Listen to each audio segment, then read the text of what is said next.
Actuellement, on est en préparation internationale. Donc, on a les deux candidats, Clément et Thomas, qui ont été donc sélectionnés lors des finales nationales à Lyon au mois de janvier dernier. Là, le but, c'est de les entraîner au mieux pour qu'ils puissent performer au niveau international. Donc, la compétition mondiale qui aura lieu fin 2022, on attend des précisions pour le moment, et la compétition européenne en Pologne en septembre 2023. Donc là, on est en train de faire des maquettes, comme on voit derrière. On fait les maquettes, on épluche des barèmes de notation, on peaufine tous les détails pour amener un maximum de points et rapporter une médaille, des médailles sur les deux concours. Mon parcours déjà, j'ai fait un bac pro. J'ai commencé par là, donc je suis rentré dans le froid par un bac pro. J'ai fait un BTS aussi en froid. Après j'ai fait une licence en froid aussi, du coup en alternance avec Logère. Et puis maintenant je travaille avec Logère, je suis resté avec eux après ma licence. J'ai réalisé un bac pro sur 3 ans à Saint-Genès à Bordeaux. Ensuite j'ai enchaîné sur une licence, sur un BTS en fluide énergie domotique. Puis après je suis parti sur une licence fluide énergie domotique également sur Pau. Là c'était un salon des métiers à Bordeaux. Alors avec quelle entreprise ou quel lycée je ne sais pas. Mais c'était un salon des métiers où on a pas mal déambulé dans les stands et puis j'ai discuté avec quelqu'un qui a réussi à me convaincre. Mais avant de passer la porte du salon des métiers, je savais pas ce que c'était et je savais pas trop dans quoi je m'embarquais, mais finalement ça s'est bien passé. Au tout départ, je ne savais pas trop quoi faire. J'étais attiré par l'électricité, la plomberie. J'aimais le métier manuel et lors de journées portes ouvertes, j'ai découvert ce métier qui regroupe l'ensemble de ses compétences et voir plus à travers de la mécanique, à travers de l'automatisme, etc. Et c'est un métier très complet. Alors on va dire que la base du métier, déjà c'est avoir un cycle thermodynamique, faire du froid. Donc on va dire qu'on a toujours un compresseur, un condenseur, un évaporateur. Et après on peut le faire de 1000 façons différentes. Donc là on a fait des échangeurs pour faire un bac à glace, on fait de la récup de chaleur sur un échangeur à eau aussi. On peut avoir des condenseurs à air, on peut avoir toutes sortes d'échanges, mais ça reste toujours la base. On a toujours compresseur et on tourne autour de ces 4 éléments avec le détendeur et puis on fait notre travail autour de ça, quoi. Qu'est-ce que j'adore en entreprise? Déjà je pense que déjà c'est la relation client et savoir les problématiques des clients sur les installations qu'on peut faire. Et puis répondre du coup à ces problématiques en trouvant des solutions ou en dépannant aussi, parce que c'est quand même. Le dépannage c'est vraiment quelque chose qu'on ne retrouve pas dans tous les métiers.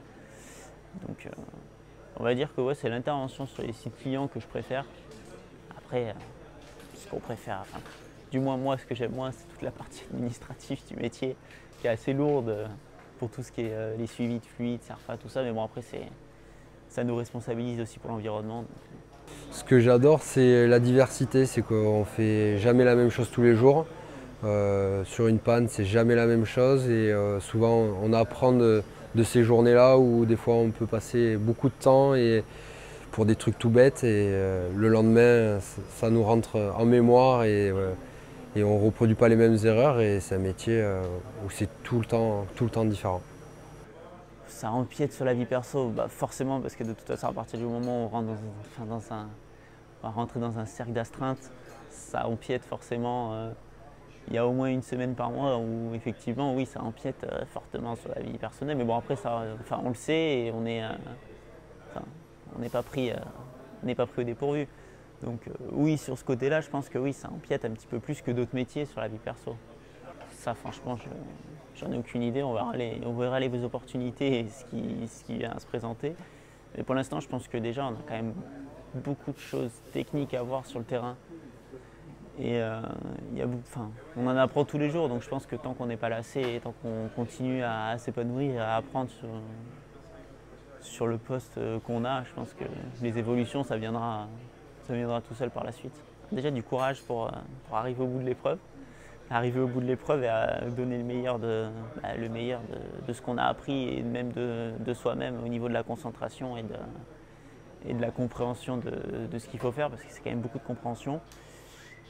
Puis ouais, réussir à l'international, donc on ne sait pas où, mais réussir à performer.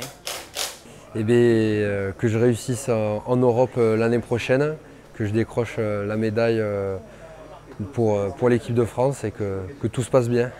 C'est une vitrine pour le grand public, pour notre profession, on y tient vraiment. Tout le monde sait que c'est une profession qui est en déficit de salariés et de chefs d'entreprise et ainsi de suite. Donc on met tout en avant pour être mieux connu du grand public. On travaille, c'est un travail de longue haleine. Le SNEFCA est présent dans les écoles, du collège au lycée, dans les établissements supérieurs, et on accompagne les compétiteurs de systèmes comme le WorldSkill pour vraiment être présent et être vu au maximum du grand public. Donc on se doit d'être là, c'est notre place. Il faut que les compétiteurs sentent aussi qu'on s'intéresse à eux, à leur futur. On a besoin d'eux, mais on s'y intéresse. On est là pour vraiment les pousser vers le podium. Notre équipe est plutôt bien constituée, donc on a de grands espoirs pour cette épreuve à venir. On a tous dans nos entreprises respectives, dans le monde du froid et dans les adhérents du syndicat SNEFCA, des salariés qu'on verrait bien faire les épreuves WorldSkill. Alors il faut savoir que cette épreuve, c'est un engagement fort de l'entreprise, mais aussi des candidats, parce qu'on a vraiment un travail moral, psychologique, physique, un travail de compétition. On n'est pas sur des épreuves olympiques de grands sportifs, mais c'est vraiment un ensemble. C'est-à-dire il y a la qualité professionnelle qui est mise en avant, il y a la qualité du travail, mais il y a aussi, c'est un peu comme une Miss France, on ne la juge pas que sur le physique, il y a plein d'autres choses derrière. Donc là, c'est exactement la même chose, mis à part le physique, qu'on va laisser de côté, mais on va juger la qualité de leurs ouvrages, mais aussi la personnalité, la façon de comprendre, d'appréhender un ouvrage. Donc ça, c'est important. Alors c'est vrai que ce n'est pas voué à toutes les entreprises. Il faut savoir que la majeure partie des entreprises qui représentent le SNEFCA sont des TPE, des entreprises de moins de 7 salariés. Donc il faut avoir du temps. Ça prend beaucoup de temps de s'occuper d'un candidat pour le faire, rien que le présenter aux sélections déjà. Mais depuis, avant on appelait ça les Olympiades des métiers. Donc depuis des années, on a quand même des entreprises, et beaucoup en local et dans la région PACA, qui développent ce type d'épreuve avec leurs salariés. Donc c'est bien. Alors évidemment que c'est des sujets qui sont un peu décalés parce que ce sont des sujets de compétition. Donc là, on a des personnes qui sont plutôt dans le milieu industriel. C'est vrai que quand on va voir de plus près, vous allez voir les maquettes qu'ils ont fait. Évidemment que c'est décalé. Par contre, ce qui est important, c'est la façon de faire, la précision, la qualité du travail, l'envie de bien faire. Donc ça, on va le retrouver sur une petite installation comme sur une usine en agroalimentaire. Donc, elle est évidemment, les maquettes correspondent, ce sont des maquettes. Donc, c'est le reflet en miniature de ce qu'on va vivre demain. Mais ce n'est pas ça qui compte. Ce qui compte, c'est vraiment le comportement et la façon des compétiteurs à faire leurs ouvrages. Ça, c'est ce qui nous importe avant tout. Et je peux vous dire que pour assister là, même en entraînement, à la notation des experts, ils ne sont pas tendres.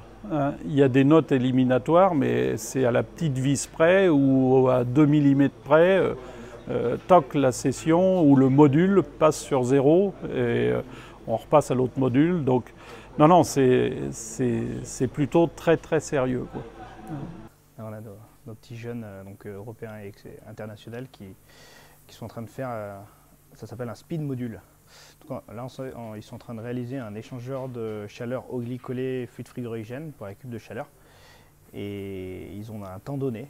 Donc ils doivent le finir. Alors l'épreuve est sur 2 heures, sauf qu'ils ont des points de temps. Donc s'ils finissent en 1 heure ou 1 heure et demie, ils ont des points de temps. Le but est de de trouver des réflexes, des habitudes pour que la pièce soit parfaite. La prise de décision est super importante. Quand on se rend compte d'une erreur, il ne faut pas perdre de temps, trouver une autre solution, trouver quelque chose. Comme un dépanneur qui va arriver sur une installation et qui va se retrouver planté sur une installation.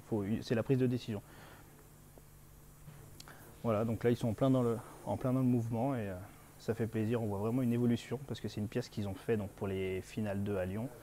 Et là, par rapport à ce qu'ils ont fait avant, il y a une évolution qui est exceptionnelle. Donc on est super content de leur évolution. Les maquettes donc, faites ici, le but c'est de pouvoir juger un maximum de compétences de notre métier. Donc on va avoir vraiment le façonnage du cuivre, on va avoir toute la partie câblage électrique, tous les tests d'étanchéité, les manipulations de fluides dans le respect des réglementations par rapport à la pollution. Et après aussi toute la partie mise en service, réglage, optimisation du fonctionnement en lien avec l'évolution du métier. Donc que l'install fonctionne de façon optimale pour consommer le moins d'énergie possible, charger le moins de fluide possible, vraiment être pile poil. Donc l'épreuve qu'on fait correspond vraiment aux enjeux écologiques et économiques de notre métier. C'est un concours international. Il y a vraiment des façons de faire. Bon, en Europe, ça reste assez similaire et encore, il y a quand même pas mal de différences. Dès qu'on part, que ce soit en Asie, en Amérique, il y a tout qui change, quoi. Donc c'est vraiment très ouvert. Pendant les concours internationaux, quand on échange avec les autres experts sur les façons de faire, justement pendant les notations, il y a souvent pas mal de débats. Parce que, eux, ils ont toujours vu certaines choses de leur façon, et nous, ça peut nous paraître pas logique du tout. Donc il y a des débats intéressants là-dessus. Mais il faut vraiment prendre du recul et voir ça dans son ensemble de compétitions internationales. Moi, mon rôle, en fait, c'est de les coacher pour qu'ils puissent atteindre le meilleur niveau, que leurs compétences soient montées au plus haut niveau, tout simplement pour qu'ils puissent gagner la médaille d'or.